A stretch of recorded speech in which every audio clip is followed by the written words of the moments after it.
Amis internautes, n'oubliez pas de liker, de vous abonner et de cliquer sur la note de notification pour ne rien rater.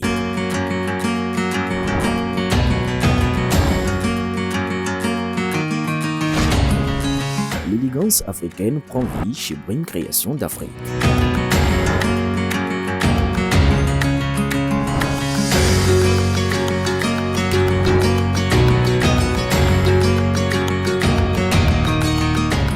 Brim Création d'Afrique est située en face de la deuxième voie après le CJ Rouillera à gauche en allant vers le 13e arrondissement.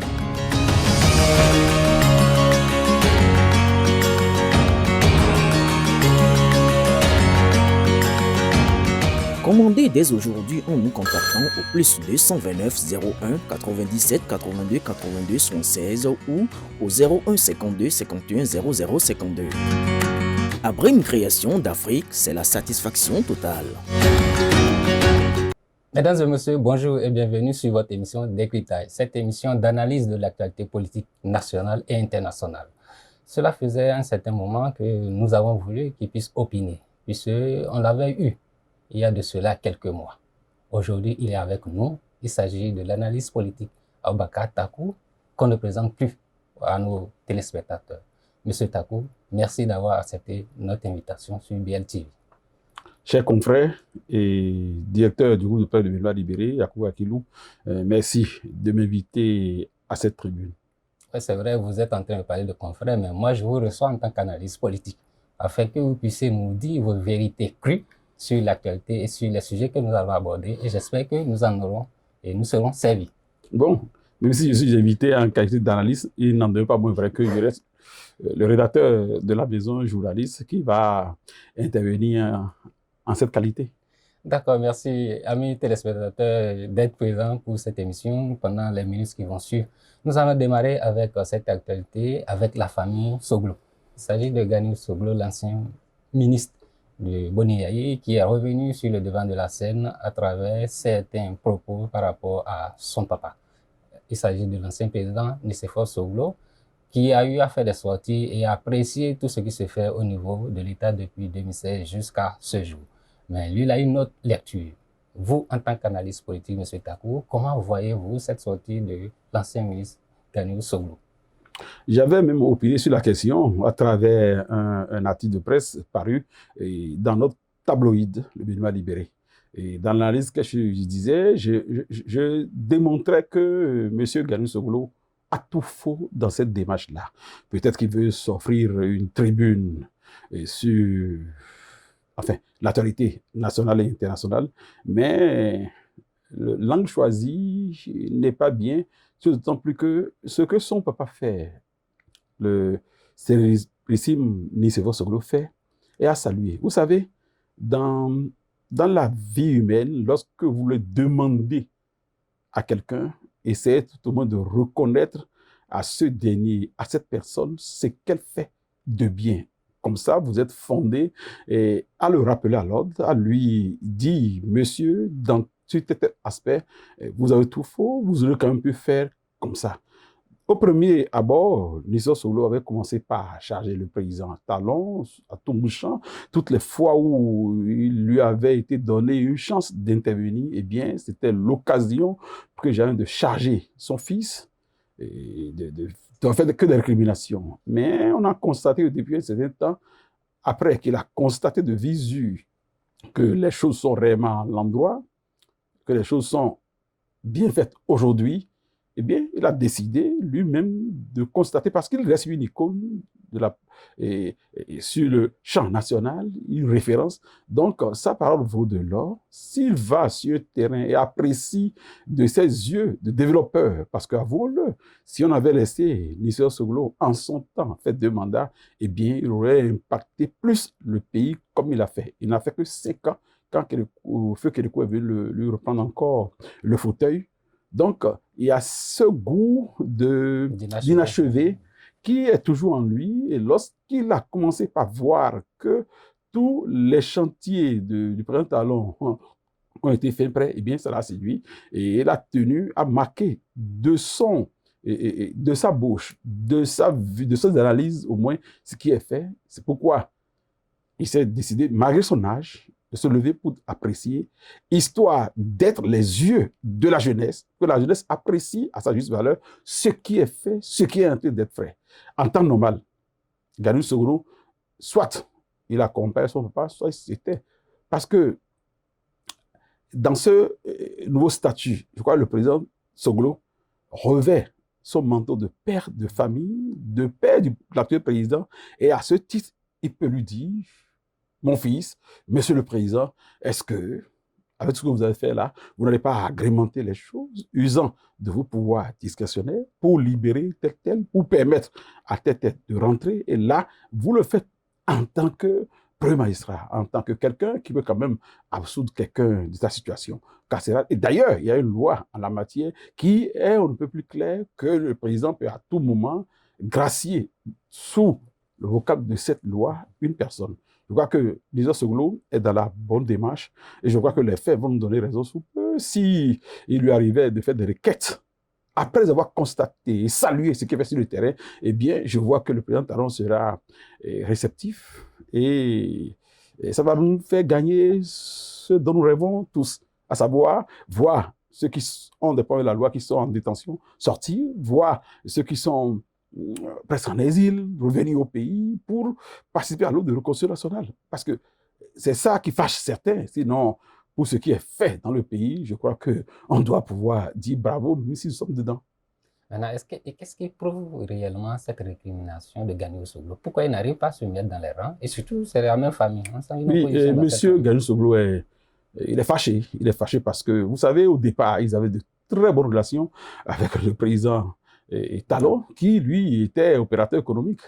Donc, quand il le voit dans son fauteuil, dans cette tunique de chef d'État, bon, nous sommes des humains, ça peut être un peu gêné, au lieu de profiter de la situation, d'aller vers, peut-être c'est le président Talon qui est son grand frère, ou bien c'est lui qui est le président Talon, je n'ai pas fait la différence en matière d'âge pour évaluer correctement, mais je vois que l'un dans l'autre, ils sont tous les enfants d'un même père, et la polémique inutile ne devrait pas être là. M. Gani Soglo a voulu faire jouer aux opposants, alors que pour jouer aux opposants, il faut être réellement en phase avec le peuple, il faut être en phase avec la jeunesse, ce qui n'est plus aujourd'hui, il n'est plus en phase de nos réalités. Il vaut mieux parfois, quand on échoue, il faut prendre conscience de l'échec, évaluer les raisons, et voir comment se relever. Et se relever, c'est peut-être tendre la main à son grand frère, ou en tout cas à son papa en gris, parce que le père de la nation, c'est quand même le président Talon. Il faut le voir et régler des problèmes en famille. Et c'est tout ce que nous avons toujours dit sur ce plateau-là, que ceux qui estiment qu'ils sont en opposition avec le président Talon se rapprochent de lui parce qu'il ne revient pas au président de la République. Et lui, il est en exercice pour dire, bon, venez, on va faire la paix. Non, vous, lui, tendez une main, vous le sollicitez, et s'il refuse, vous pouvez le dénoncer à la place pour lui, pour dire, bon, nous, en tant que citoyens, quand même, d'un certain niveau, nous avons tenté de prendre langue avec le président. C'est vrai que son programme, son agenda est trop chargé, mais il n'a pas voulu nous accorder ne serait que les 5 minutes de dialogue. Et là, la dénonciation aurait eu sa valeur. Mais d'en venir critiquer, pour jouer au fâché, je crois que c'est faux, parce que comme ça, là, le risque de se faire détester par la population, ce risque est trop fort, parce que les jeunes aujourd'hui, là, qui ont plus de 18 ans, sont en train de voir. C'est vrai qu'ils n'ont pas suffisamment d'âge pour apprécier ce qu'était le Bénin depuis les années 60 à nos jours. Néanmoins, ils ont vu quand même sortir de terre des infrastructures, ils ont vu la rigueur qui est aujourd'hui la nôtre, même si on n'est pas totalement dans le rêve pour un pays super développé, mais il reste que beaucoup de choses ont été faites. Il faut quand même le reconnaître et saluer la dynamique, histoire même de souhaiter qu'elle perdure. Maintenant, histoire que ça dure, est-ce que cette position de Gani Soglo plaide pour son grand frère qui est à l'extérieur, qui est en France, Léadi? J'aime souvent utiliser les gros mots pour parler, mais devant une caméra, c'est pas aisé.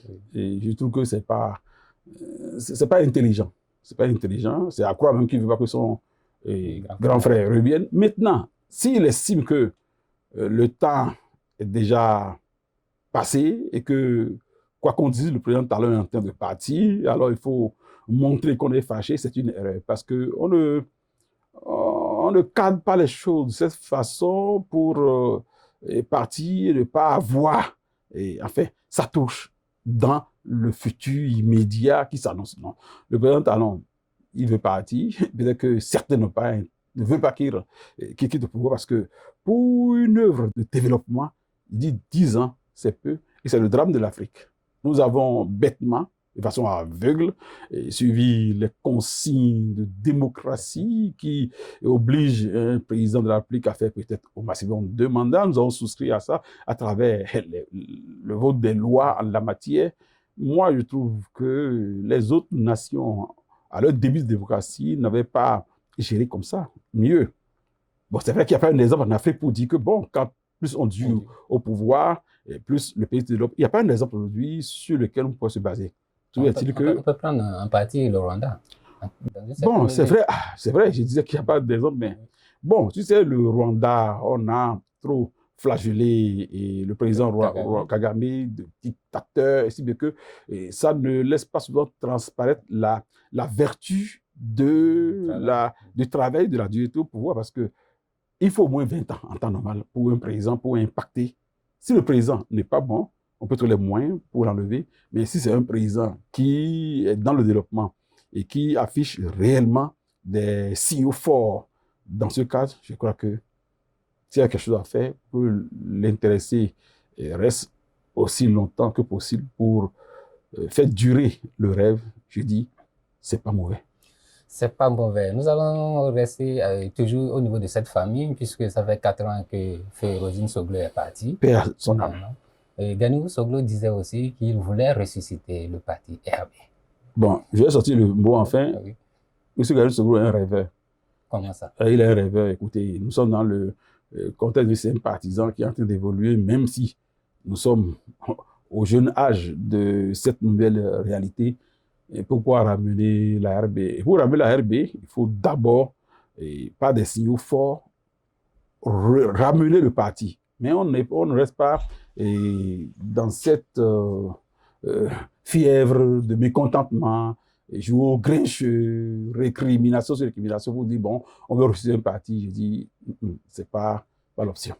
Nous allons évoluer avec les élections qui pointent à l'horizon. Il y a eu des candidatures à la candidature qui ont été annoncées, dont Noureddine Saka Saleh au niveau du Parti Les Démocrates, Fred Hoyne au niveau du Bloc républicain, sans oublier Bertin Corvi qui le chantait depuis longtemps. Comment trouvez-vous ces annonces? C'est de bonnes annonces parce que nous avons une élection présidentielle, non? Et comme l'indique le système partisan, il faut que des jeunes s'annoncent comme candidats à la candidature au sein de leur parti. Je trouve que dans le lot, c'est Fred Renou qui a fait les choses dans l'ordre. Comment ça? Parce que lui, il a écrit au parti, si vous comprenez, si j'ai bien écrit en ce que j'ai lu, il a écrit au parti pour demander à se porter candidat au nom de son parti. Est-ce que Noureddine Saka Saleh, il a agi de la même façon? Peut-être à travers les médias. Non, aujourd'hui, qu'ils comprennent et que les autres comprennent aussi que ce jeu de... Que ça peut booster. Non, on n'est pas à ça. Il faut faire les choses correctement aujourd'hui. Fred Renou, je sais qu'il n'a pas la carrure. Rien. Mais il a fait une démarche salutaire. Il a suivi le canevas indiqué. Est-ce que Bertin Corvi lui-même l'a fait? Non. Donc, des 3 qui se sont annoncés, je crois que Fred Renou a été le plus intelligent, le plus fin des 3. Mon jeune frère, Noureddine Saka Saleh, il aurait envoyé une lettre à son parti politique qu'aujourd'hui, on a le célébré. Parce que dans les démocrates, là, personne ne l'a encore fait. Et on n'a pas donné un top pour ça. Il ne faut pas attendre un top pour ça. Parce qu'il n'y a pas un délai qui annonce le dépôt de candidature à la candidature. Donc, quand quelqu'un a l'intention de se porter candidat au titre de son parti, eh bien, il écrit à son parti, il le fait savoir à la presse, nous allons relayer, nous allons faire les commentaires y afférents. Peut-être que, qui sait, si ça va prendre. Fred Renou, c'est rien, mais Fred Renou, c'est quand même le jeune homme, le jeune politique qui a osé, qui a fait une action, elle est salutaire. Nous disons, ça va s'aller. Devrait faire de même. Je ne sais pas, dans les médias, il faut venir claironner pour dire qu'on a la capacité de gérer un pays, on est en conflit, son parti, non, rends ça de côté. Bertin Corvi, mon grand frère, qu'ils disent, parce que lui, on ne croit même pas son discours. Soit il dit qu'il faut faire ramener coûte que coûte, forcer au besoin le président Talon à revenir pour achever l'œuvre. Et dans le même discours, il dit, bon, si au cas où il n'est pas favorable à ça, malgré les sollicitations, eh bien que le peuple le choisisse comme candidat. Non, ce n'est pas au peuple qui va demander le suffrage. Il va demander le suffrage à son BR, au président Blabio Tchané, il dépose un dossier qui va être examiné.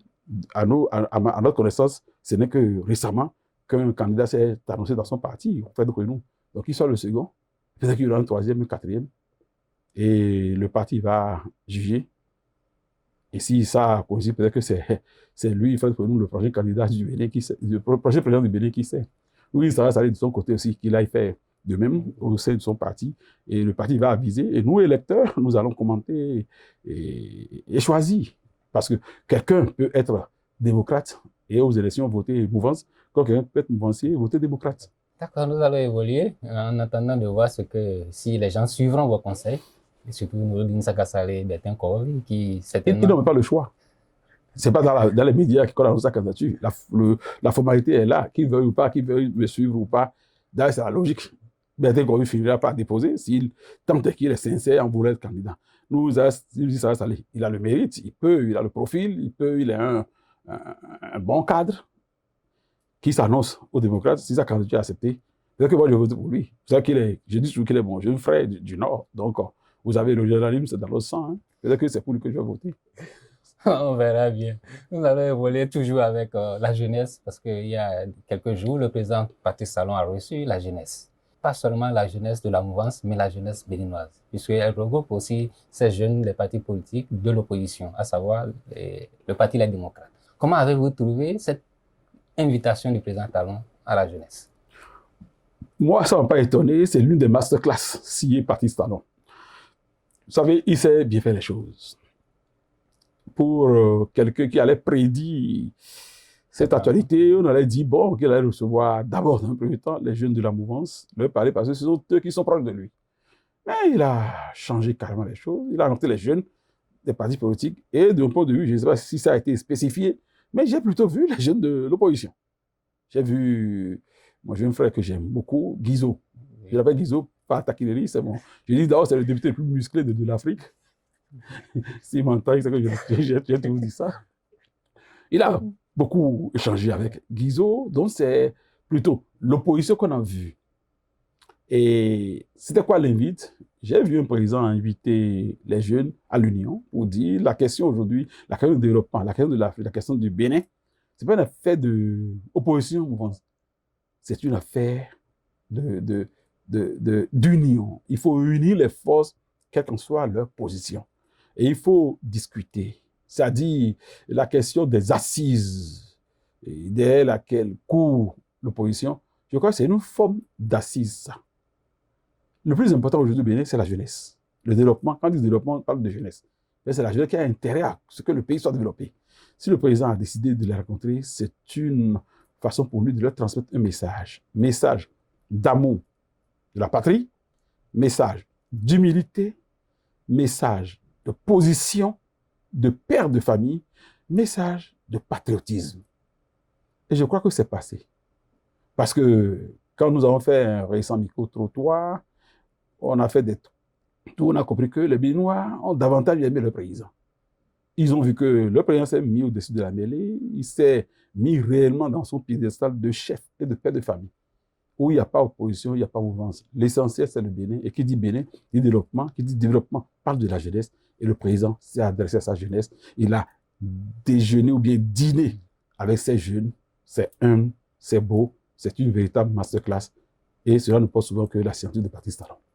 Et qu'est-ce que cela peut augurer? Bon, naturellement, comme je l'ai dit, les gens sont contents de lui. Les gens ont pris bonne note de son message. Ça a pénétré des gens. Et vous allez voir, récemment, quand il était de retour de Niki, à Tchaourou, il y a eu une effervescence que personne n'avait prévue. C'est-à-dire, les gens de Tchaourou ne sont pas vus hommes de Tchaourou proches de Bouni-Yaï, non. Ils ont eu le président, ils ont vu celui qui a réalisé la belle infrastructure qui traverse Tchaourou, ils ont vu celui qui a amené de l'eau à Tchaourou, ils ont vu celui qui tient toujours parole. Celui qui dit, il fait, ce qui se met au-dessus de la mêlée. Et les petites frustrations ont été enterrées pour de nouvelles perspectives. Et les gens, ils l'ont fait arrêter, foncer, ils l'ont salué, ils ont chanté son nom en territoire de Boni-Yaï. Ça montre que les Béninois aujourd'hui ne sont plus dans nos jeux politiques là. Hein. Ils ne sont plus dans nos jeux de communication, de presse, d'intoxication. Non, les populations béninoises sont très évoluées. Aujourd'hui, elles se sont inscrites dans le développement, dans l'avenir, et sont prêts à faire avec celui qui peut leur apporter ce développement.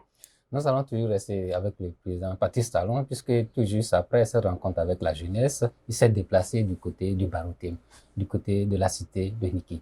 Comment avez-vous vu ce président-là qui a décidé d'aller à cette rencontre? Parce qu'on n'est pas habitué à voir Patrice Talon sur des chantiers, mais là, il était de l'autre côté, sur ce chantier de la cour impériale et puis de l'arène de la Gani, qui n'était pas achevé, mais il est allé de visu constater les faits et faire des recommandations.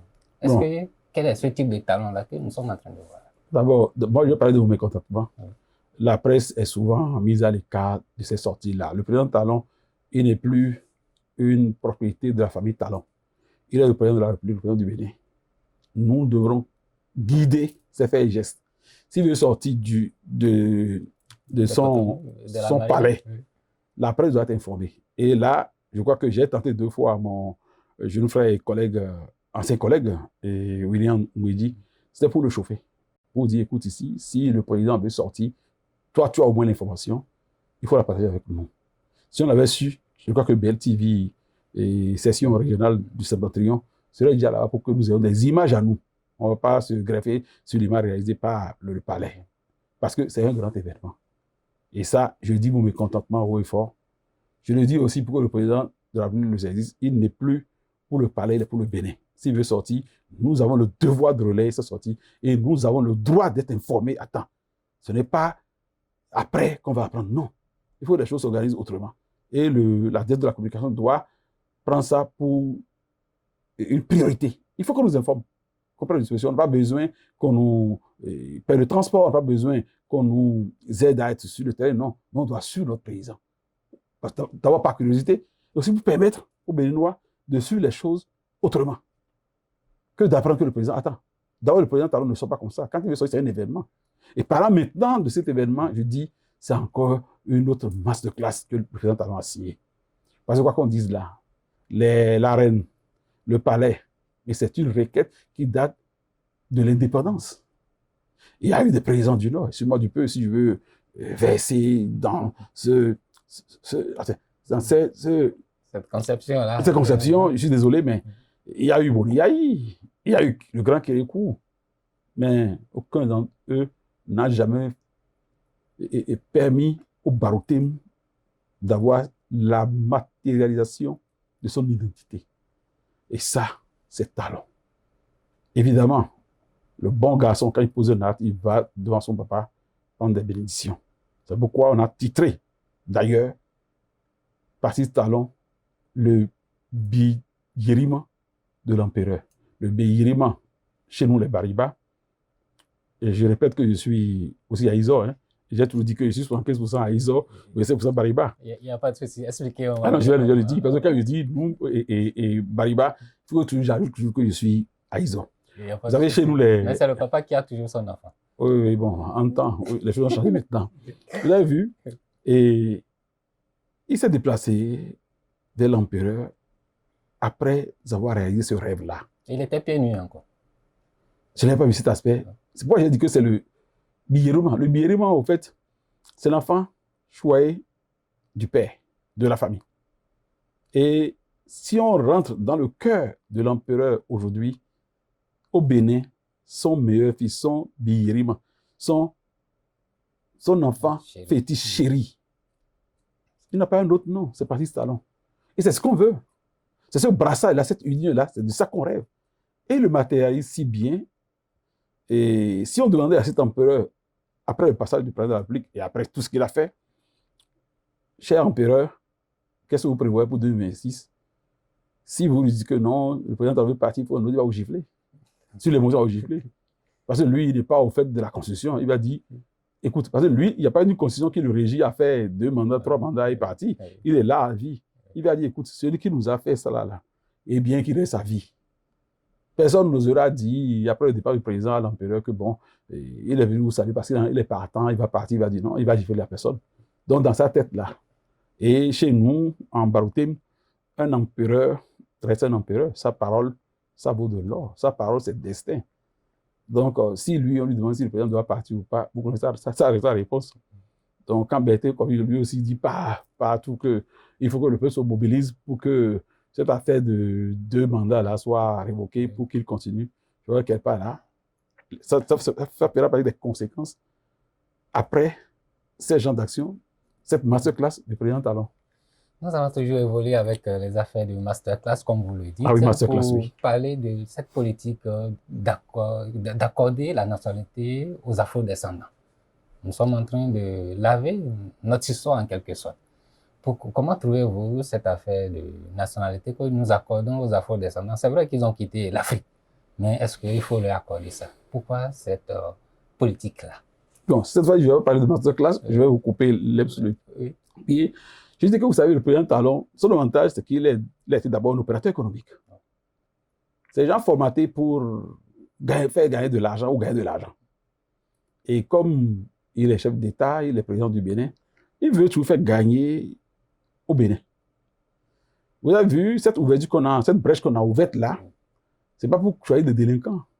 Parce qu'il y a l'arbitrage. Si quelqu'un fait la requête de devenir un afro-descendant, béninois, il y a une cellule, un comité qui va examiner. Si la personne viendra pour gonfler le nombre, c'est pas celui-là qu'on va prendre. Ciara, j'ai pas lu son CV, j'ai pas tout fouillé, mais c'est une chanteuse américaine qui est mondialement connue. Il pèse des milliards. Ces personnes se reconnaissent ressortissantes d'un pays. La personne va investir au Bénin. Au pire des cas, si la personne érige un bel immeuble qui fait office de son domicile, une belle villa, ça fait attraction, ça concourt à tout ce qui était en train d'être dans le pays. Donc c'est une très bonne politique. C'est ce qu'on a raté depuis les années 60. C'est cette nouveauté, cet appel à embellir le pays, à l'enrichir qui manquait. Mais tant voilà quelqu'un qui est venu avec une vision nouvelle, une vision dynamique pour le développement et qui a ouvert cette brèche-là, je dis, attends, je n'ai vu personne décrier cela. Donc c'était divin, c'est beau. Et il faut, notre souhait seulement, c'est que la prospection aille loin et pour qu'on nous amène les Beyoncé. Surtout, moi, c'est mon copain, je l'aime beaucoup. Je veux que Denzel Washington, le jour va venir à Cotonou, je crois que je ferai tout pour avoir une interview avec Denzel Washington. S'il faut parler mon vilain anglais pour réussir, je le ferai. Et il y a beaucoup d'autres icônes qu'on peut, à travers cette ouverture, ramener. Et ça flatte l'orgueil d'un afro-descendant de savoir inviter pour être gratifié de cette nationalité africaine dont ils rêvent tous autant qu'ils sont. Et vous avez vu, il faut booster la chose, il faut, même si c'est l'initiative du président de la République, il faut lui rappeler autant de fois cela est nécessaire pour qu'il envoie des missions pour qu'on nous décroche de ces grandes personnalités-là, afin que d'ici 10 ans, qu'on ait des maisons qui, même, en fait, tous les Noirs là, il faut qu'ils aient leur maison ici, se sentant béninois, investis dans le Bénin. Vous ne pouvez pas avoir une idée de tout ce que sera apporté en termes de devise, en termes de rentrée, en termes de plus-value. Je dis, c'est encore une aubaine. Une masterclass, je reviens sur le mot, signé Patrice Talon. Ok, nous allons évoluer, mais avant d'aborder les élections de 2026, nous allons revenir par rapport à la situation qui nous concerne, nous, en tant que journalistes, par rapport à l'arrestation des journalistes que nous constatons ces derniers temps, et ce qui fait que les gens parlent aussi de l'affaire Sosukwe. Comment vous voyez-vous cette arrestation des journalistes que l'on remarque et qui est décriée au sein de la corporation? C'est vrai que vous êtes là en tant qu'analyste politique, mais vous aussi, vous êtes touché en quelque partie. Très bien. Comme je le dis, je ne suis pas dans l'hypocrisie. Et quand on parle de l'arrestation de notre compatriote Sosukwe, je suis un peu gêné quand on dit qu'il est journaliste. Non. Comment ça? Il est journaliste? Non, Sosukwe n'est pas journaliste. Vous savez, je ne vais pas évoquer la notion carte de presse. Voyez-vous, la carte de presse, elle est demandée à un journaliste. On ne prend pas un mécanicien pour dire, bon, viens, Où est ta carte de presse? Non. On demande la carte de presse, elle est exigée à un journaliste professionnel. La carte de presse lui permet de définir les avantages et contraintes d'un journaliste dans un pays. Et c'est la HAC qui est l'organe faîtier, bon, enfin, pas une faîtière, qui est l'organe constitutionnel habilité à organiser ce secteur. Pour être journaliste, c'est pas parce que vous êtes un intellectuel, vous savez bien écrire français, vous êtes un professeur de lettres, que vous êtes d'office journaliste, non. Mais vous pouvez devenir, parce que la profession, elle est certes ouverte, mais c'est un peu encadré.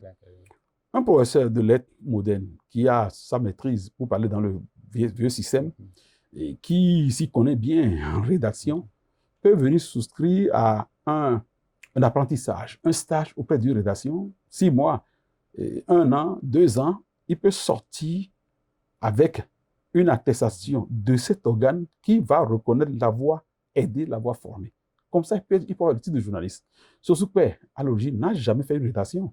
Sosukwe a été web activiste, et comme Dimitri Viounja et consorts à l'époque, mais les Dimitri Viounja ne sont jamais réclamés être journalistes. Ils ont compris qu'ils sont des web activistes, ils sont même plus outillés en plume que nous autres, mais ils ne sont pas des journalistes. Et c'est en cette qualité qu'il a eu Maya parti avec la justice. Il a estimé que peut-être qu'il n'a pas les moyens de se défendre. Il est parti à l'extérieur et il a eu le statut de réfugié. Le fait qu'il ait été arrêté malgré son passeport de réfugié, ça peut gêner un peu. Mais parfois, il faut mettre fin à certaines choses et passer un message. Moi, je ne suis pas d'accord. Dans ce pays, moi, j'ai eu des problèmes. Si vous allez à Lomé me réfugier, mais 2 mois après, je suis entré au pays. Je suis allé sur Facebook comme web activiste. Je suis fait un nom et j'ai été rangé. Quand on fait son lit, on se couche. Parce qu'il est reproché trop de choses à nos compatriotes. Et comme on fait son lit, on se couche. Quand vous êtes à l'extérieur, cela ne veut pas vous donner libre cours à raconter tout ce que vous voulez, mais dit plutôt ce qui est. Si on laisse, mettez-vous à la place d'un chef d'État ou bien d'un ministre, quelqu'un parce qu'il est à Washington, parce qu'il a un statut de réfugié, il utilise les canaux digitaux connus et dit de vous que vous venez de coucher avec votre chienne ou votre fille de 4 ans. Vous ne pouvez rien contre lui. Mais est-ce pour autant que la faute va rester impunie? Non. Tôt ou tard, la personne répondra. Pour que la personne se retrouve dans une position où on peut la prendre, je dis qu'il faut la prendre. Pour faire comparer l'intéressé. Que la personne réponde de ses actes. Donc, ce peut être du point de vue de un journaliste, c'est web activiste, c'est nos compatriotes que nous devons protéger. Mais à nos compatriotes, on lui dira de respecter un peu. Parce que nous sommes sur le terrain. Et si nous, on balance une information qui n'est pas vérifiée, si on n'a pas les moyens de nous rattraper, eh bien on subit la rigueur de la loi. Alors, si quelqu'un est web activiste, il va répondre aussi. Dans son arrestation, moi, je vois un compatriote en difficulté, je peine pour ce compatriote, mais je dis qu'il n'y a pas pour limiter les dégâts, il faut que parfois, on soit légèrement brutal ou contraindre les gens à répondre de leurs actes. Parce que comme ça, là, je crois que les autres qui ont poussé des ergots à l'extérieur pour faire de la politique, même journalistes qui nous fait du journalisme, ou web activistes qui se donnent le luxe de raconter des sottises, des coups sur le Bénin, sur leur pays, ou bien qui sont des Béninois, eh bien, s'il y a moyen, il faut les prendre, les ramener pour y répondre de leurs actes, parce que le Bénin n'a peut-être pas les moyens de les faire comparaître dans leur pays. Et je crois que, bon, il y en a même, parce que, je me rappelle, dans ce pays, Benoît Ilassa, notre grand frère, a comparu en France, à la suite d'une interpellation, d'une assignation du président Boni Yahi. Il a eu chaud, il s'est défendu. Et s'il a gagné le procès, je ne me rappelle plus. Donc, s'il n'y a pas possibilité de faire comparer la personne, qu'il y a des moyens de ramener la personne, je dis, soit, il faut que chacun réponde de ses actes. Je suis désolé, mais c'est ma position. Maintenant, j'ai vu RFI dire, le journaliste dit non, c'est faux. Est-ce que ce n'est pas à cause de son journal en ligne, Olofofo, qui sont le trait de Olofofo? Olofofo a été créé récemment. Bon, est-ce que ça lui donne le titre des journalistes? Et là, c'est là qu'on va poser le point de la carte de presse. Parce que si la carte de presse, elle est exigée à un journaliste, alors on va voir s'il a la carte de presse. Et là encore, comme l'a dit le porte-parole du gouvernement, il n'est pas détenteur parce que ça du carte de presse. Alors il n'est pas journaliste. laissons s'occuper en attendant de voir ce que la justice donnera. Revenons maintenant à ce que nous subissons, nous les Oui, journalistes. récemment à Parakou, quand un confrère à nous, celui de La Boussole, je crois Oui, bien, la boussole. a diffamé le ministre conseiller Rachid Bermansi, la police s'est saisie de lui, l'a amené à Cotonou, il a comparu. Je fais partie de ceux qui ont supplié Le ministre le ministre conseiller à se retirer et à plaider pour qu'il recouvre sa liberté. Mais ça, là, ça va finir quand? En temps normal. Et l'article 558, je crois que je vais vous faire, je vais donner lecture à cet article pour tout le monde. Pour tout le monde, parce que le drame est à ce niveau. Parce que je n'ai pas la mémoire pour dire que je vais garder ça. Je vais donner lecture de cet article. C'est la loi 2017-20 du 20 avril 2018. Portant code du numérique en République du Bénin. Article 558.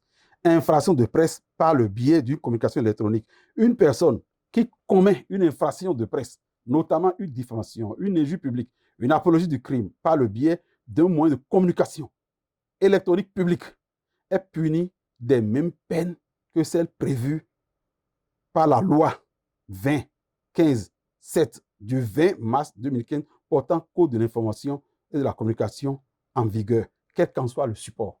Ça veut dire quoi?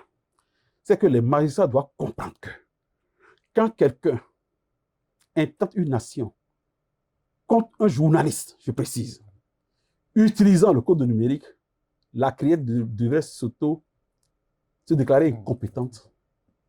Parce que la criette se base sur le code numérique pour trancher. Les juges, les magistrats qui nous jugent ont tort. Et c'est là où se trouve le drame. Personne n'en parle. Même moi qui dis, j'ai été victime de ça récemment. J'ai comparu des mois durant devant la criette. J'ai même été condamné. Et ceci, Dieu merci, il y a l'option d'appel. J'ai été appel de la décision. Parce que je crois que j'ai les moyens de démontrer qu'on a voulu me faire du mal pour rien. Et je connais les raisons. J'aurais été pour ça. Donc, c'est nos magistrats que nous devons inviter à l'observance de cette loi-là. La loi est précise. C'est vrai que, quelque part, il n'y a pas eu de... Comment dit-on? Il n'a pas suffisamment frappé pour contraindre les magistrats à lire ça là. Tout au moins, si vous êtes détenteur du cadre de presse, ça veut dire que vous n'êtes pas web activiste. Ça veut dire que vous n'êtes pas une personne lambda qui profite des nouveaux médias pour diffamer. Et nous, là, c'est notre exercice au quotidien. Nous sommes des journalistes reconnus par l'État béninois. C'est notre métier, c'est notre gagne-pain. En le faisant, il peut arriver qu'on déraille un peu. Errare humanum est perseverare diabolicum. Et même en la matière, nous percevons parfois sans le savoir. Mais pourquoi on va chercher à salir notre casier judiciaire pour nous traiter comme un vulgaire criminel? Je dis, c'est la faute aux magistrats. C'est vrai que personne n'ose parler des magistrats. C'est une peur, on se dit que c'est des extraterrestres. Non. Le magistrat, c'est qu'on va le reconnaître. C'est qu'ils ne sont pas comme nous. Moi, je peux aller en boîte, danser, tenir le derrière, l'arrière-train d'une femme, j'ai cassé. On dira, bon, lui aussi, hein, mais c'est un journaliste politique. Il s'amuse. Mais si on ne peut pas voir un magistrat de cette posture, c'est vrai que je ne suis pas buvette, mais je peux m'asseoir dans une buvette, prendre mon coca ou une bière. Personne ne trouvera d'inconvénient. Mais quand on voit un magistrat assis dans une buvette, avec une demoiselle devant, c'est pas élégant, c'est pas bon. Donc, nous avons de la peine quand on voit comment le magistrat est contraint dans sa vie. C'est des gens qui ne vivent pas. Ils sont limités. Donc, pour ça, on les plaint. On se dit, vraiment, c'est des gens qu'on a voulu qu'ils vivent comme des demi-dieux, alors que c'est des humains. Ça, c'est noble. Mais en même temps, il faut qu'on les critique. J'ai toujours dit, les médecins, les magistrats, c'est eux que nous devons le plus critiquer. Parce que quand le médecin fait une faute, c'est que quelqu'un prend le coup, meurt. On ne peut pas ressusciter la personne. C'est parce que le médecin n'a pas eu toute la rigueur, la lucidité requise pour traiter de la question d'un patient. Il y a de même pour le magistrat. Le magistrat qui faute légèrement peut foutre la vie de quelqu'un dans le désastre. Donc, c'est à eux qu'on doit appeler surtout et chaque matin à la rigueur, à la compréhension. Donc, Quand, par exemple, vous parlez d'un magistrat dans un article où vous commentez, vous allez, ah non, on ne touche pas aux magistrats, hein. Et les inspecteurs des impôts et les magistrats ne touchent pas, hein, sinon il y a des convenus, c'est faux. Eux, les magistrats, ils ne sont pas unis. Okay. Si un magistrat déconne, on le dit. Ça ne veut pas dire que son collègue qui est à Natitengu va prendre position pour dire, bon, au nom de la corporation, on va faire du mal à ceux-là. Non, non, non. Si quelqu'un te cible pour te faire du mal, et tu lui fais du mal aussi. Parce que quoi? Quand on est magistrat et qu'on juge mal, si la personne te maudit, ça va marcher. C'est quoi les journalistes? Quand on prend une affaire, après le moment où nous sommes dans le vrai, un sorcier peut nous maudire, ça ne marchera pas. Là, vous êtes dans le vrai. Vous avez cette protection divine afférente à votre métier. Il est de même pour le commissaire, pour le policier. Quand le policier est dans ses droits, vous le bassez, vous le maudissez, ça ne marchera pas. Mais s'il prend cause pour le faux, vous le maudissez, ça va atteindre. Il est de même pour le magistrat. Si le magistrat te fait quelque chose de mal, il te juge mal, il te fait du mal pour certaines raisons qui lui sont propres. S'il te lève et que tu prônes des incantations, ça va l'atteindre. Donc personne ne joue. L'autre, nous sommes dans un pays où on veut que ça marche, chacun doit travailler pour, et on doit dénoncer ce qu'on doit dénoncer pour que ça marche dans le pays. Donc, l'observance de cette loi 758-là doit être de rigueur. Et en temps normal, si la presse était organisée, eh bien, on vous convoque à la criette, vous allez faire cette exception. La criette ne doit plus vous juger, elle sera obligée de renvoyer le dossier à un tribunal ordinaire. Et ça suit son cours. Et quelle action les journalistes peuvent mener aujourd'hui pour pouvoir se sortir de cette affaire? Très bien. Je vais partir de la situation du confrère d'une radio du Nord, parce que c'est notre confrère Oro Kouman Bok qui a saisi, enfin, qui, au travers d'une petite information dans le groupe cadre de presse, groupe des journalistes, qui a annoncé que ce confrère gardé à vue Ramela Cotonou, comme ça a été le cas de notre confrère de la Boussole. Et là, ils m'ont interpellé, je leur ai dit, les amis, menons des actions. Saisissons la RAC. Faisons même un sitting au besoin.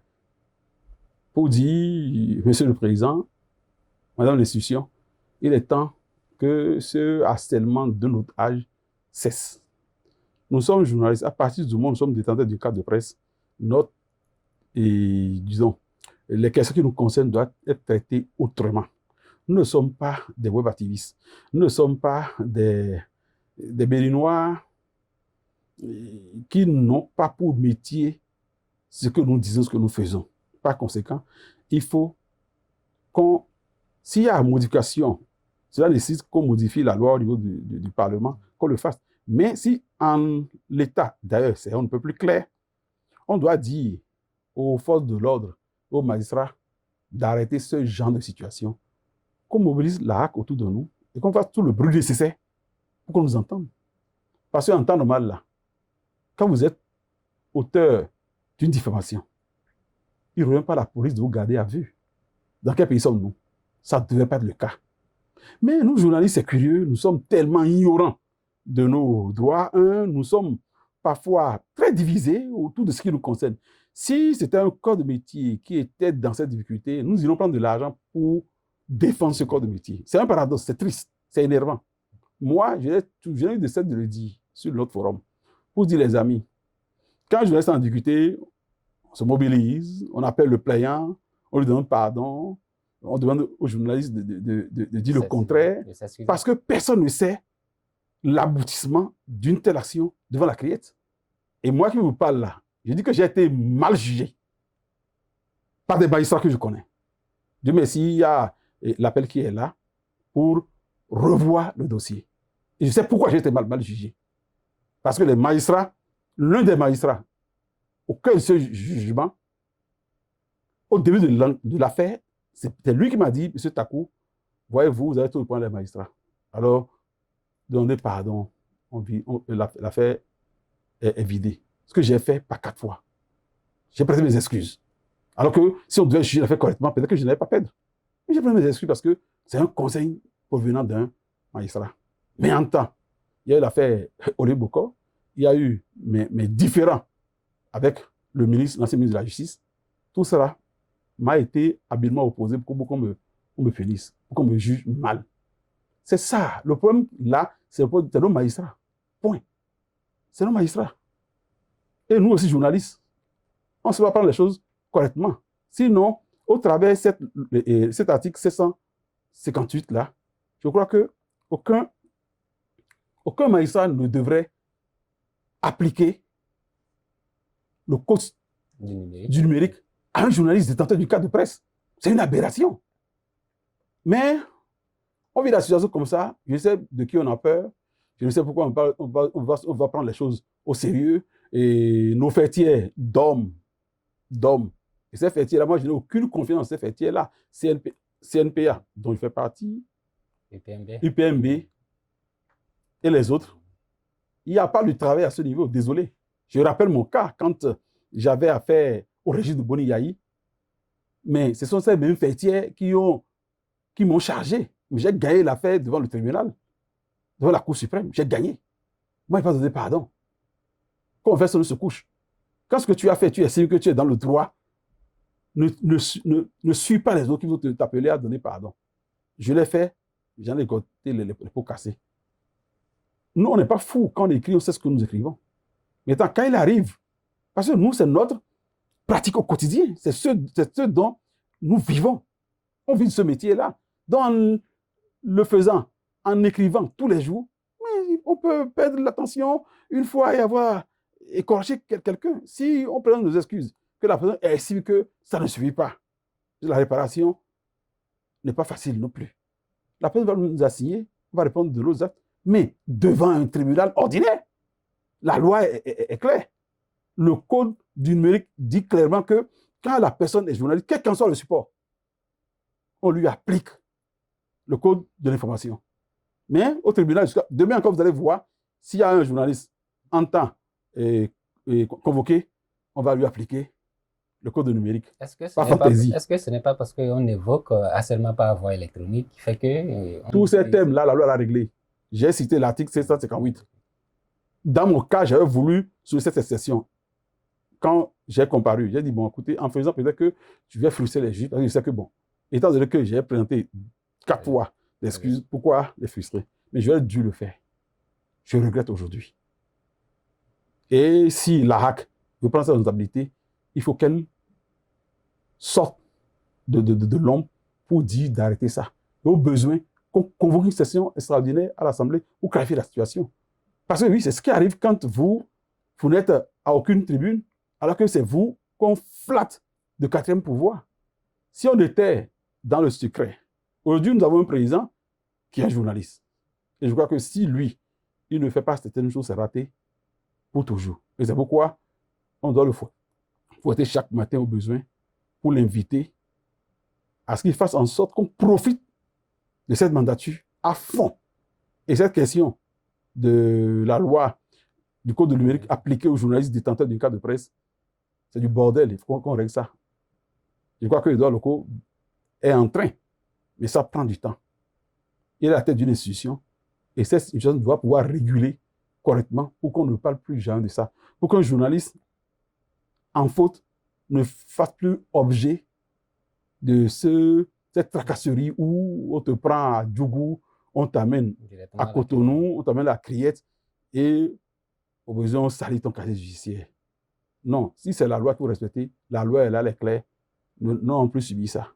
Et ceux qui ont des problèmes devant la Criette, il est temps maintenant que cet article-là clarifie la situation et que la Criette soit responsable en disant c'est pas méconnaissance des textes qu'ils ont censés nous gouverner que nous avons écouté tel, et qu'elle soit honnête en disant on ne fera plus ça et que force reste à la loi, que ce soit justice.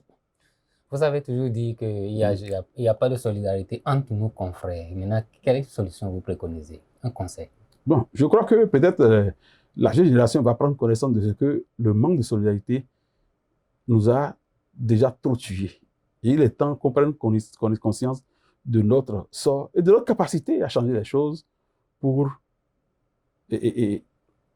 penser à notre propre cas, à notre propre sort. Nous sommes en train de finir, qu'on veuille ou pas là. Moi, j'ai déjà dépassé la 50aine. J'ai peut-être 15 ans de pratique régulière dans le métier. Après ça, que je veuille ou pas, je dois observer une retraite. Et vous, qui êtes dans cette position, vous aussi, là, c'est au plus 25 ans encore qu'il vous reste. Et les 30, non, 30? Pas plus. Non, il faut permettre aux jeunes de grandir aussi. Nous avons des jeunes brillants comme Orokuman d'Abarou, eux, je crois que il m'a même fait aujourd'hui une proposition. Je n'ai pas pu télécharger la proposition à temps sur la question que nous sommes évoquée. Je crois que par ces faits-là, nous ne finirons pas sauver ce métier parce que nos aînés à nous n'ont rien fait de bon. Nous aussi, on a été trempés dedans, on n'a pas pu aider la corporation. Nous avons tous profité, parfois même illégalement, de la corporation, sans jamais penser à la corporation. Il y a des chantiers qui ont été annoncés, ouverts depuis des années, ça n'a pas abouti. Et je crois qu'il faut laisser les coudées franches à la jeunesse, à la nouvelle génération, incarnée par mon confrère dont il citait le nom tout à l'heure, Barabas Orokuman, pour qu'ils prennent le devant et qu'ils nous aident. Parce que nous, je me demande si on n'a plus d'énergie à conduire certains chantiers. Donnons la place, la chance aux jeunes d'assainir le métier et de faire en sorte que nous puissions vivre de ce métier-là qu'on a choisi, tant mieux que mal, d'exercer. Vivement que les choses changent, nous allons évoluer avec les élections générales de 2026. Quelle lecture vous faites? Comment vous entrevoyez l'horizon jusqu'en 2026? Je sais, une information revient toujours de façon cyclique, ça revient toujours, c'est que certains Béninois ne veulent pas que le président Talon parte. Et à ces Béninois, peut-être que j'en fais partie, je ne leur donne pas tort. Je ne leur donne pas tort. Depuis 60, on n'a jamais vu une évolution comme ça. Et on retient de ce monsieur qu'il a dit, et ça, est-ce que vous avez entendu autrefois un chef d'État africain dire que c'est facile de se développer? C'est une incantation. Si le président Talon l'avait dit à l'entame de son magistère qu'il a failli se développer, on va dire, mais c'est qui ce rigolo là? Mais il nous prend pour des briques de 15, il vient dire que c'est facile de se développer. Non, voilà notre démagogue de notre âge. Mais il n'a jamais sorti le mot. Il a fallu 9 ans de magistère pour qu'il dise, enfin, au vu de ce qu'il a réalisé, de son potentiel, qu'il dise à la tribune du monde entier que c'est facile de se développer. Pour un pays de se développer, c'est une question de temps. Le monsieur n'a même pas mis d'autres conditions. La seule condition, c'est le temps. Et ça dit tout. Ça veut dire quoi? Que si on trouvait des partis salons dans tous les pays africains et qu'on leur donne le temps, eh bien l'Afrique va quitter cette ornière, va quitter cette décombre pour être une Afrique à l'image des autres continents. Voyez-vous, quand vous prenez la RDC, c'est un incident géologique. La RDC est plus riche que tous les pays réunis. Vous imaginez? Et allez-y voir la misère là-bas. Pourquoi? Parce qu'on a un problème de gouvernance en Afrique. Et quand quelqu'un vient annoncer qu'on peut briser le sort, celui-là, quelqu'un qui souhaite qu'il fasse 20 ans au pouvoir n'aurait pas tort. 2026, il faut saluer encore là le président Talon. Il a mis les choses comme personne. Vous avez vu, nous sommes à la veille d'une élection. Il n'y a pas de bruit dans ce sens-là. L'opposition est peine à désigner son candidat. La mouvance, en général, attend le mot de son leader charismatique. Et il y a accalmie. Ceux qui prônent la catastrophe, je crois qu'ils sont dans une posture, par rapport à leur niveau de conscience. Je ne veux pas du niveau intellectuel, je ne veux pas du niveau de conscience. De leur vécu, ils se disent, il faut un drame pour que ça change. C'est évident, ils ont droit, ils ont raison, pardon, ils ont raison. Parce que qu'est-ce qu'ils veulent? Personne n'en veut au président Talon pour sa gestion. Ils se disent, c'est sous lui qu'on a été en difficulté, on a été exilé, on a été en prison, et c'est pas bon. C'est pourquoi moi, mon souhait était toujours le même. Qu'on trouve un créneau pour que les gens qui sont à l'extérieur rentrent au pays. Qu'on trouve un créneau pour que les gens qui sont en difficulté, en prison, recouvrent leur liberté. Et ça, c'est facile. Et c'est ce que j'ai toujours demandé au président Yahi. Ce n'est pas aux démocrates. Comment facile? C'est très facile. En quoi faisant? Prenez le cas du président Soglo. Depuis plus de 3 mois, le président Soglo sillonne les artères pour saluer ce qui est fait. Le président Talon, c'est un être humain, c'est un homme. Quand tu vois quelqu'un saluer ce que tu fais, parce que en tant qu'homme, il voudra qu'à son départ, qu'il soit salué, qu'il soit reconnu son sacrifice, ses efforts. C'est un être humain, on peut toucher son cœur. Quand on le salue pour ce qu'il fait, quand on reconnaît ce qu'il fait de bien pour le pays, on est du coup fondé à lui dire, Excellence, Est-ce que pour ne pas faire les choses, vous ne pouvez pas regarder dedans un peu, flatter un peu son orgueil, lui montrer qu'il a quand même le pouvoir, mais s'il pense qu'il n'a pas le pouvoir, en tant que premier magistrat, il a le pouvoir quand même, au travers de loi, de sortir les gens, je crois qu'on va arriver à nos fins. Mais quand on se méprend dans tout, au point de le charger, de l'irriter, de dire que nous sommes à l'Assemblée, on va sortir les gens, mais vous allez l'irriter, c'est un être humain. Magistrat Talon, ce n'est pas un dieu, c'est un être humain. Il a un ego. Vous n'allez pas vous braquer pour dire, bon, on va lui forcer la main. Non. Surtout que il ne croit pas à ces choses-là. Lui, il croit au développement, qu'il réussit si bien. Donc, il va être gonflé de sa position pour dire, je ne vais pas baisser la garde. Donc, c'est facile de sortir tout le monde de prison si on sait s'y prendre. Et la personne qui est qualifiée aujourd'hui, ma foi, je pense, je peux me tromper, que c'est le président Soglo. Bon, il y a depuis un certain moment, ne fait plus du bruit inutile, comme il le faisait pour irriter. Lui aussi, je crois qu'il est en train de rentrer dans la posture de quelqu'un qui peut demander. C'est une requête émane aujourd'hui du président Yahi pour dire, moi je vais faire Patrice Talon, président de la République, avant ton départ, est-ce que tu peux m'aider à atteindre tel objectif? Je crois que si c'est fait avec les règles de l'art, le président Talon que je connais là, il va céder. Mais si on donne le choix aux démocrates et partis politiques de dire, bon, nous voulons que les gens sortent, il va peut-être se dire que s'il lâche prise, utilise son pouvoir discrétionnaire de président de la République pour sortir tout le monde, fermer tout le monde, les démocrates vont dire, ah, bingo, vous avez vu, nous sommes forts. Il a fallu qu'on soit au Parlement. Il a fallu qu'on soit fort pour sortir les gens. Ils ne voulaient pas ce monstre, mais on a pu obtenir ce que nous voulons. Attends, le président Talon, s'il n'est pas candidat lui-même là, c'est ces partis qui sont candidats. Il voudra quand même que les choses, la dynamique continue. Et pour que cette dynamique continue, il faut bien que ce soit quelqu'un de talent. Il ne voudra pas donner à l'opposition l'instrument pour couper le babab sur lequel il est assis. Désolé. Donc il faut des entités, des personnalités fortes, objectives, pour porter la requête. Et je crois que ça va marcher. Donc c'est facile qu'on règle le problème, mais pas dans le bruit, pas en insultant l'autorité. Quoi qu'on dise ça, ce n'est pas Patrice Talon qu'on connaît qui est là, hein. C'est le chef d'État qui a cette institution. Vous n'avez pas dit l'institution, ah, il est trop mauvais, il est dictateur, il est trop dur, il ne voit que lui-même. Alors on vient vous dire, bon, monsieur, on veut que vous nous ayez sorti les gens. Attends, s'il a un fils de 4 ans, le fils de 4 ans va dire, monsieur le président, ne cédez pas cette requête. Mais si on sait demander gentiment les choses, on peut tout avoir. Je vais vous donner l'exemple. Moi, individuellement, je fais partie des gens qui ont embêté le plus le chef d'État, à ce chef d'État. Je l'ai, et au-delà de son magistère, je l'ai trop embêté. Je peux vous dire aujourd'hui, devant la face du monde, qu'il m'a pardonné. Ça, là, ça m'a marqué aussi. C'est trop grand. Donc, ce pardon, à mon endroit, me permet de me faire une idée de l'homme, pas du président de la République. Et chacun peut en profiter. Alors, quel type d'opposition face à Talon, face à tout ce que nous voulons? Est-ce que nous avons en fait une opposition? On a des gens aigris. Bon, quel type de politique alors? L'opposition qui est là, je dis, elle est capable à quoi? À rien. Qu'est-ce que cette opposition a pu obtenir depuis qu'elle s'est constituée réellement? Mais vous avez votre ami Guizot, dont vous avez parlé. Guizot, c'est un... Il était proche du président Talon. Vous avez vu, ça là, cette brèche qui a été ouverte là, si on sait, on s'y prend bien, ça va porter. Le président Talon n'étant pas un monstre, on va tout obtenir de lui. Qu'on ne veut pas, c'est lui qui est le premier magistrat, le père de la nation. On n'y peut rien.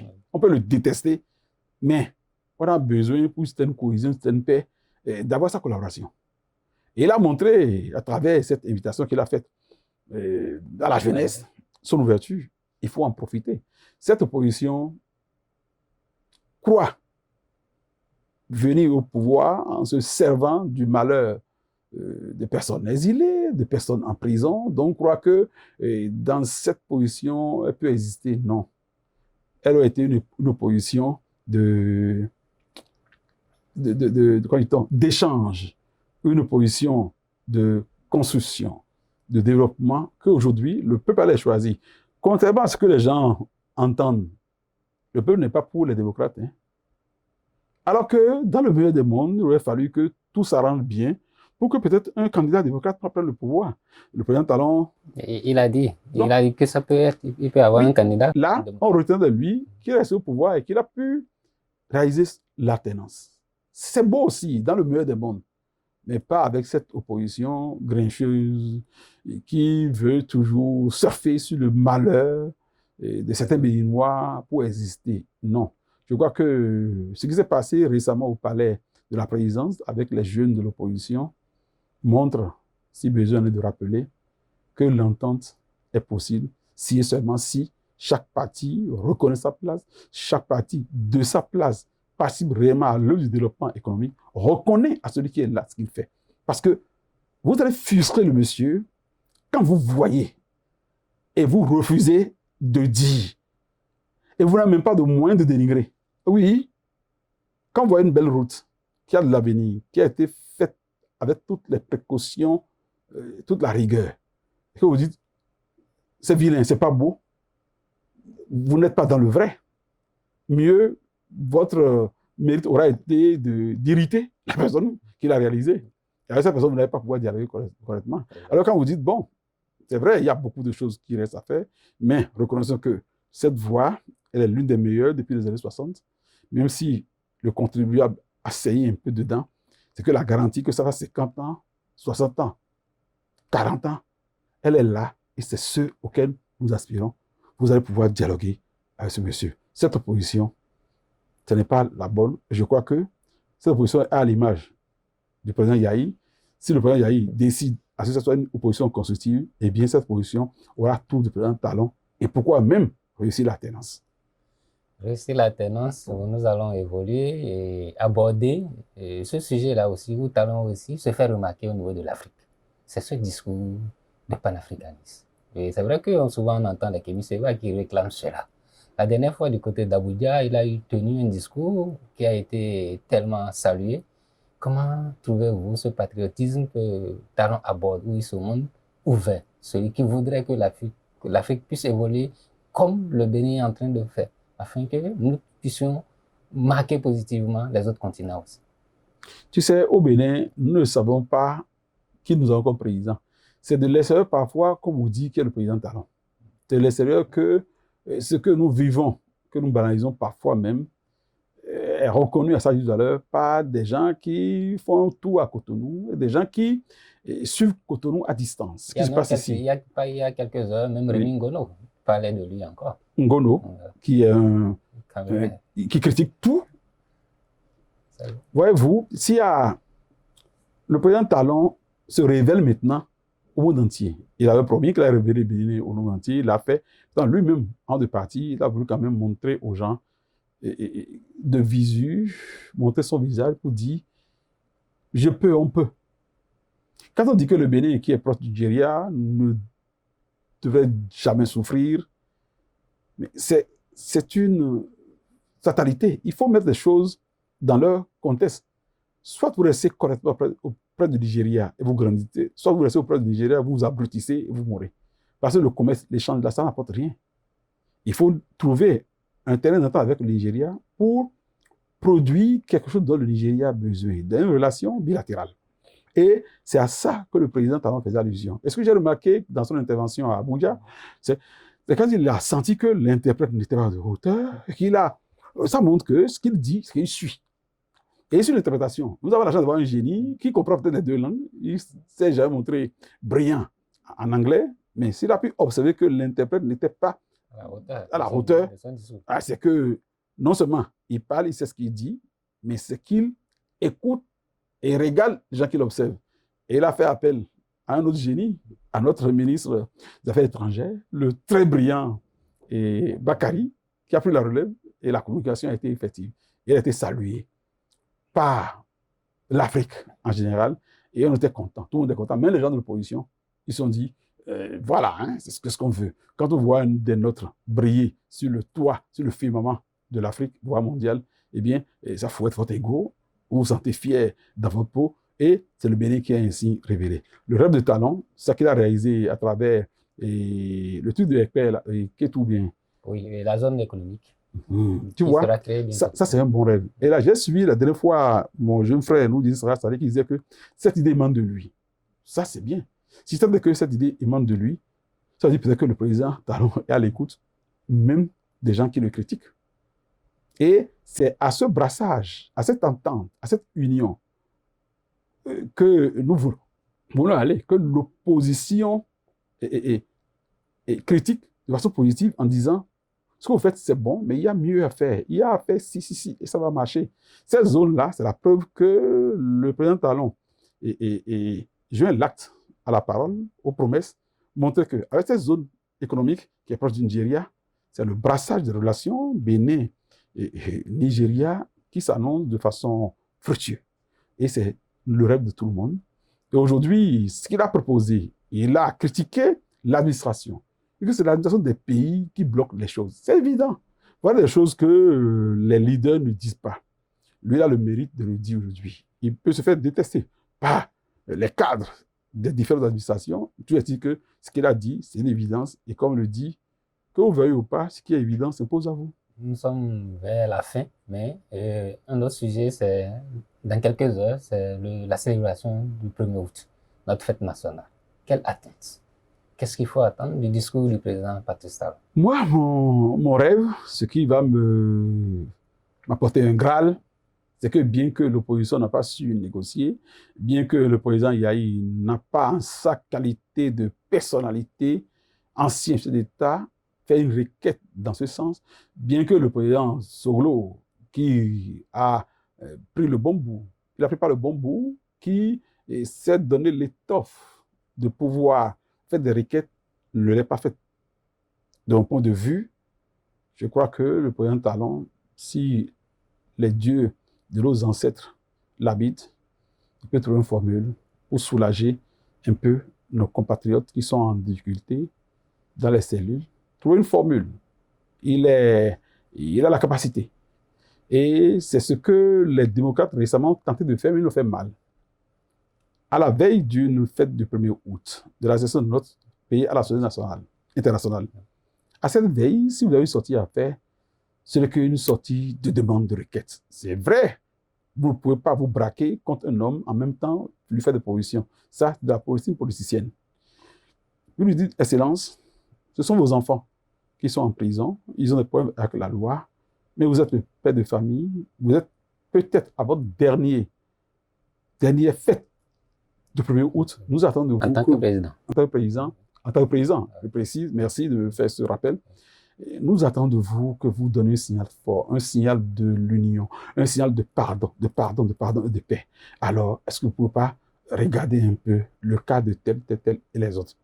Si vous arrêtez à ce niveau, vous donnez-nous les moyens, au cas où ce n'est pas fait, de critiquer l'autorité. Mais dans le même temps, vous l'accusez de kidnapping, vous l'accusez de tel, vous l'accusez de ceci, vous dites que vous voulez ci, non?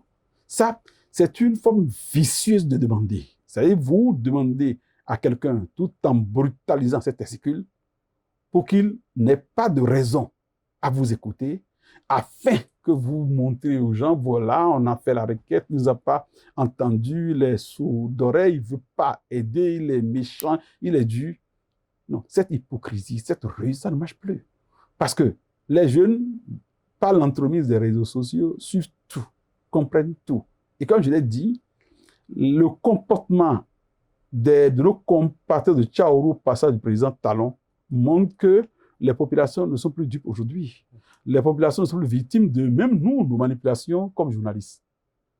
Ils ne sont plus dupes des comportements des politiciens. Je ne dis pas politique, parce que le politique, il a sa démarche qui est plus fondée vers le bien que de créer le désordre pour croire en récolter des dividendes. Il n'y a pas de dividendes dans le désordre. Donc, ce 1er août, moi, mon souhait, c'est d'avoir un président Talon collé à son essence, bon père de famille, gentil monsieur, tolérant, homme de pardon, homme de paix, pour qu'il se torde lui-même le bras en disant, en vertu de tous les pouvoirs qui me sont conférés, je prononce tant pour peut-être cadenasser un peu pour dire que ceux qui sont prêts et prêts à faire si, ils profitent de telles dispositions. S'ils le font comme ça, tout le monde sera content. Merci, cher analyste politique, pour avoir répondu à nos questions et éclairé les populations par rapport aux différents sujets que nous avons abordés. Je ne sais pas si vous avez un dernier mot, sinon nous allons conclure l'émission. Oh, je n'ai pas la prétention de dire que j'ai éclairé la population, j'ai dit ce que je pense. Et dans ça, je veux inviter les magistrats une nouvelle fois à l'observance de cette disposition de la loi sur le numérique. En son article 558, ce code a été un peu plus clair. À un journaliste détenteur d'une carte de presse, quel qu'en soit le support qu'il a utilisé pour en griffe diffamer, eh bien, il doit lui être appliqué le code de l'information de la communication. Sinon, chers magistrats, vous ne faites pas votre devoir. Vous encouragez à réveiller les mauvais démons, les mauvais génies. Assurez même que le législateur n'a pas été trop clair. Il vous revient de faire la part des choses. De savoir qu'un journaliste détenteur d'une carte de presse n'est pas un combativiste. Il n'est pas un citoyen lambda qui, au profit des nouveaux médias, vient gueuler pour faire du mal et parti. Non, cette extension réservée est là pour les gens pour lesquels ce code a été mise sur le tapis pour réglementer, réguler un peu le flux sur les réseaux sociaux. Mais les journalistes, nous là, nous sommes des professionnels. Nous vivons ce métier. Moi, je gagne mon salaire. Tout ce que je gagne là, c'est pas le journalisme. Je ne suis pas encore à la retraite. Peut-être que je serai à la retraite d'ici 15 ans, 20 ans. Mais avant ce temps-là, je vivais de ce métier. Je ne suis pas un commerçant. Et en agissant ainsi, on dit il y a une seule main qui ne fait pas d'erreur, c'est-à-dire qui ne pose pas d'acte. Mais puisque nous posons l'acte au quotidien, soyez indulgents. Soyez indulgents. Ne gâtez pas la maison. Je vous remercie. Merci, cher invité. Amis téléspectateurs, nous sommes à la fin de cette émission. Cette émission nous a permis d'avoir le point de vue de notre invité sur les grands sujets de l'actualité de ces dernières semaines. Nous pensons que vous avez pu tirer profit des informations que notre invité vous a fournies. Et aux policiers et magistrats, veillez, regardez la loi afin que les journalistes puissent être traités au regard de la loi sur le code de l'information et de la communication. Merci. Prenez le rendez-vous du prochain numéro. À bientôt.